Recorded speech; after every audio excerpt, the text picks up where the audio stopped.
A tussle between counsels for the petitioners and respondents over the number of exhibits filed by the petitioners and served on the respondents slowed down the pace of proceedings of the 2012 Presidential Election Petition hearing at the Supreme Court today.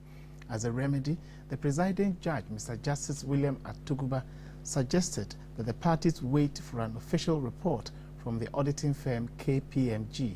The report is expected to be ready next week.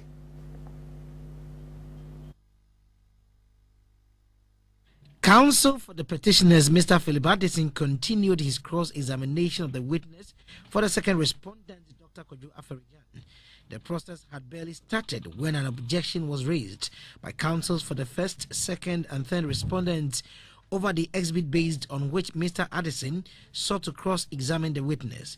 The parties argued that the pink sheets in contention bore exhibit and code numbers that are different from what is in their possession. My Lord, that is not the case. We do not have this pink sheet.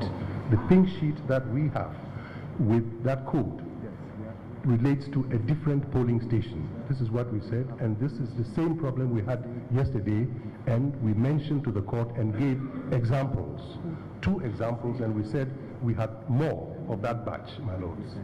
My Lord, from what we have received, when you punch the polling station code on this exhibit now, we haven't received anything like that. We haven't received any polling station with this code number as part of the exhibit.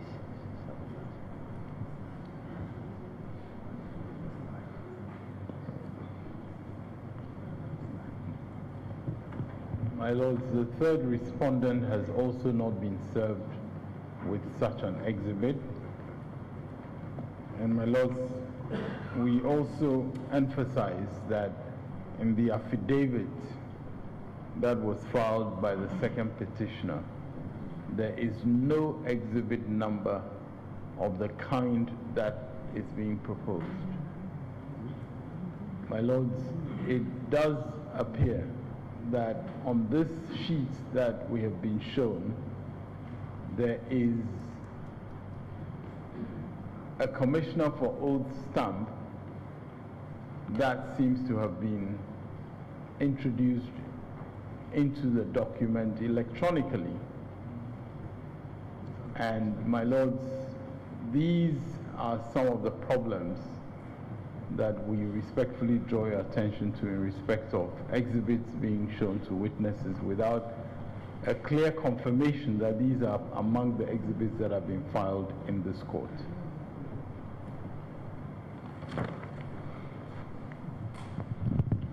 Well, my lords, it becomes quite difficult for us to conduct our case since we do not know what the respondents have been served with.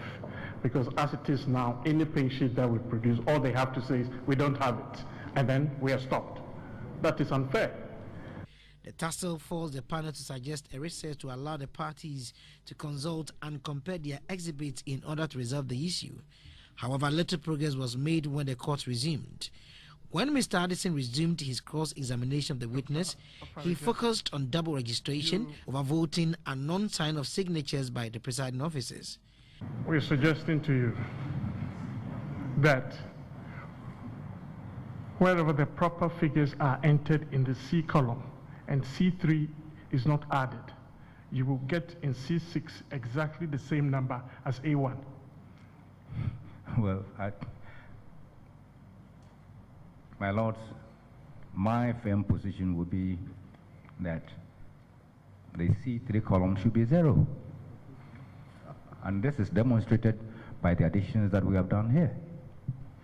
When Mr. Addison sought to cross-examine the witness on the voters' register, which purport to indicate that there were double registrations in the final voters' register from the Adaklu constituency, another argument ensued between counsels from both sides.